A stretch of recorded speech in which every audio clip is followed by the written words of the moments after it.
Eddie Hearn says these kind of fights kills your legacy when he's talking about Fury versus Ngannou. Let's talk.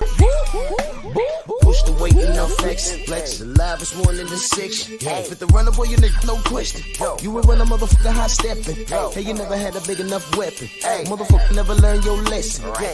I'm a 88 pack nigga. I'm a 88 pack nigga. I mean, day walker, drink blood, fangs out, full moon. Motherfucker change like a hoe. I'm just a nigga from the hood trying to stack a little cheddar for the money. Drew Titan Bronx on deck. Shout out to the mighty LDBC. Well, this is a hot topic. It's not going away. So let's talk about it. Let's talk about it some more. Let's talk about it until y'all get tired. Because I know what I was looking at as I look at that Paffin glove on Fury's slightly bent arm. I know what I was looking at. And time reveals all truth. But for those of you that don't know what you're looking at, for those of you that want to ignore what you've seen, please allow me. Eddie Hearn, he's in the news. Article today on Boxing Scene. I'll put the link in the description. You know, he says, those kinds of fights, if it goes wrong, it kills your legacy forever. Now, you know that Fury and Hearn are not the best of friends. They're rivals outside of the ring as far as business is concerned.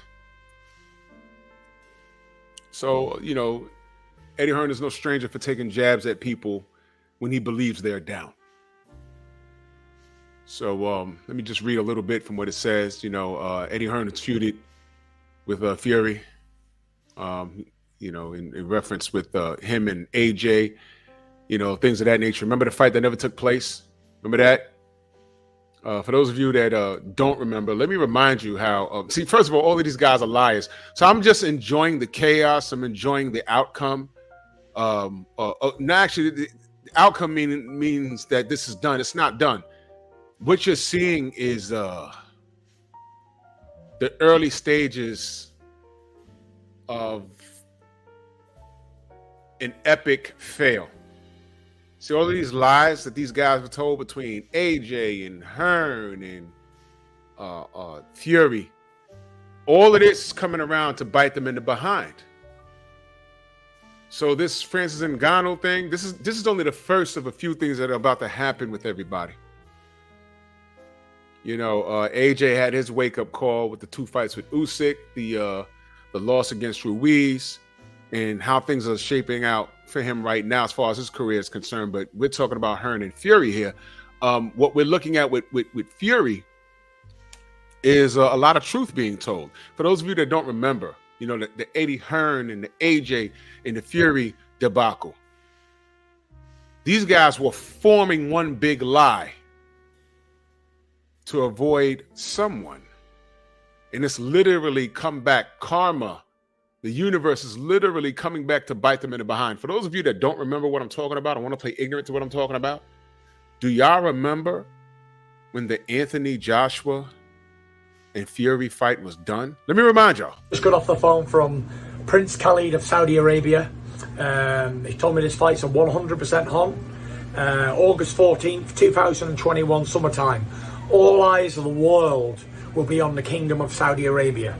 And I cannot wait, repeat, cannot wait to smash Anthony Joshua on the biggest stage of all times. This is going to be the biggest sporting event ever to grace the planet Earth. Do not miss it. All eyes on us. Peace out. God bless. See you all in Saudi. Yes. Yeah, you're full of crap. Listen to this right here. You see this right here? I got this from the website. I can't remember if it was Fury's website but this was for sale. Frame Tyson, Fury, and Anthony Joshua hand-signed official replica of Fight Boxing shorts and gloves. Look at the price down there. I would like to know who bought this. I'm still looking. That fight was a done deal, remember? But remember the whole time I was like, wait a minute. He has a contractual obligation. Remember arbitration? Remember he had to go to arbitration? Deontay Wilder had to go to arbitration. Remember that?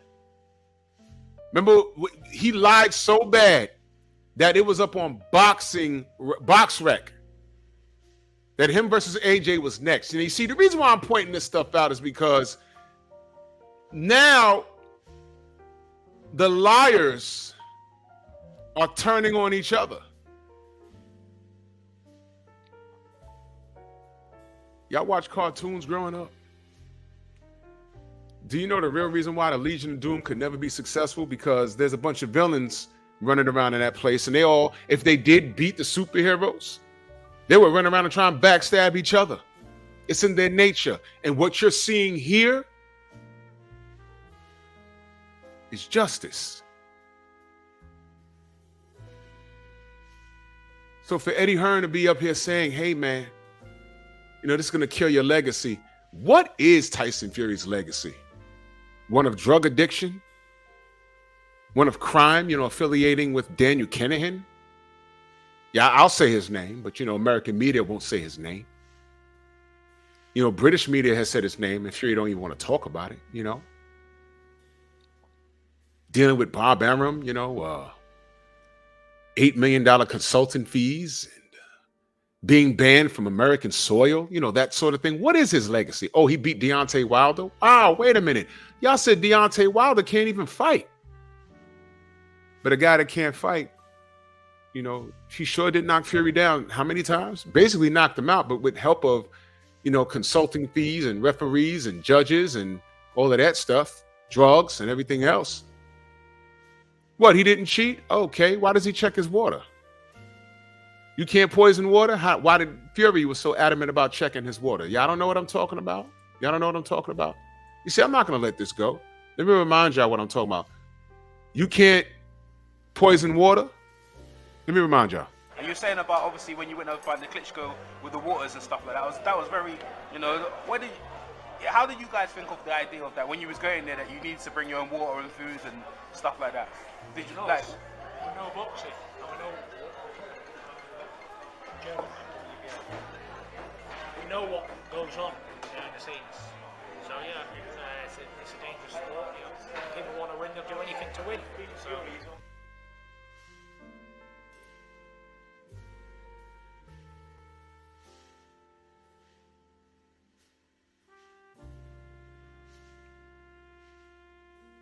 He didn't know where that water came from. So he didn't pick it up. I have also, after he knocked out Dillian White in the UK, someone handed him a bottle of water. He said, "Have you had this on you the whole time? Are you sure?" Before he opened it and drank it. So cut the garbage out. Now, why am I bringing all of this up? You know, Eddie Hearn saying that this tough fight against Francis Ngannou is going to hurt his career. It's going to hurt his legacy. And I'm asking you, what is Tyson Fury's legacy for real? If you don't credit Deontay Wilder for anything, he never fought Anthony Joshua, and he had a hard fight against an MMA fighter who this was his first go around in a professional bout in which Fury got dropped. Is Eddie Hearn lying? Does this hurt his career? Does it hurt his brand? And I keep telling y'all, what you saw in Saudi was the real Tyson Fury. He was drug-free, and there was no, the gloves are on, those Paffin gloves were on nice and tight, right? You saw him fighting on a fair playing field, and he looked average. And he was lucky he got the nod. Let me read a little bit from this article. It says, yeah, a lot of people have been saying that. Oh, Fury's let down the boxing, Fury told Fight Hub TV. Listen, if you're going to be a part of those kinds of fights and those kinds of events, if it goes wrong, you got to also understand that that it kills your legacy forever. I'm just reading what's written. There is an argument that Fury's legacy could be lost to a guy who has never boxed before, whereas he is a generational great. Now, can he truly be a generational guy? To the likes of Muhammad Ali, I really wish they would stop putting Fury and Muhammad Ali's name in the same sentence. It's cringeworthy. And Joe Louis, another name they need to stop with. And right now, absolutely not. If he goes and beats Usyk, maybe. This was written wrong. It said Fury told Fight Hub TV. This is really Hearn talking. You know, he's talking about that night. He said he still got that night. It was pretty embarrassing. He referred to it as embarrassing. It wasn't embarrassing? Not to me. Not to me.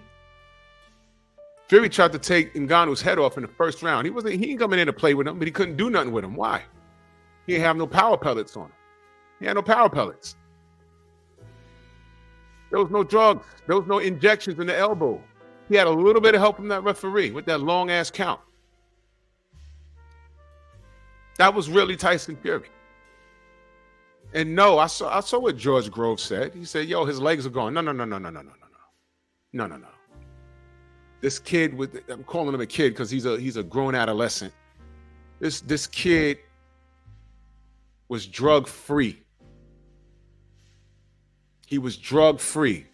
No elbow injections, no cancellations of the fight and flying out to the UK to see sick relatives. None of that. No floppy gloves. They were on nice and tight.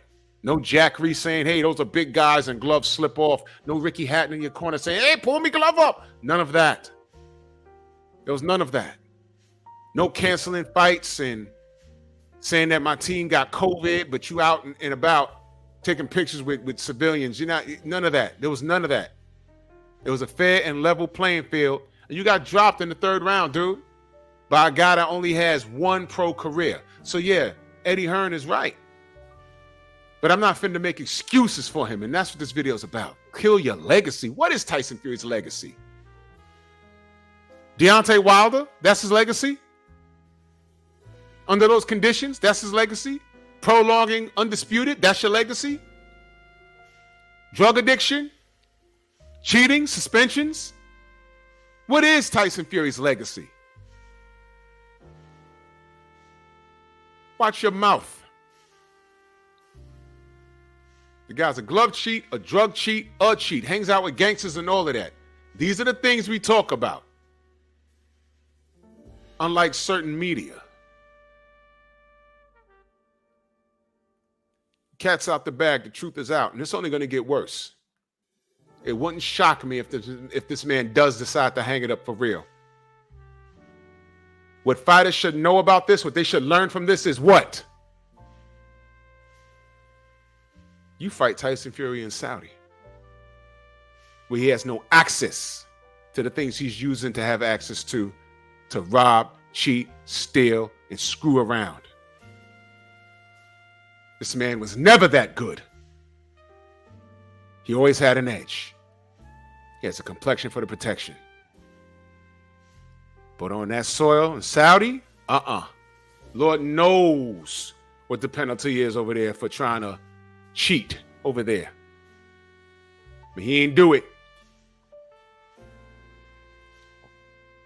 But I low-key want him to be triumphant against Usyk. There ain't no shade to Usyk. That's a whole nother conversation. But y'all know why. I already spoke on it. So does it damage his legacy? No, because I don't care. I don't think much of his legacy. I don't. Because I know what stock he comes from. I know what his legacy is about for real. And I know why his legacy is supported. So Ngannou played spoiler. He's just a tool in the universe getting its get back. All of a sudden, now I'm thinking Usyk could beat this guy. Although I low-key want Fury to win for selfish reasons. But now, I don't even know if he beats Usyk. But this is perfect. I love seeing all this dysfunction from over there. I love seeing it. It's beautiful. I love it. Y'all let me know what y'all think. Bronx on deck. Move!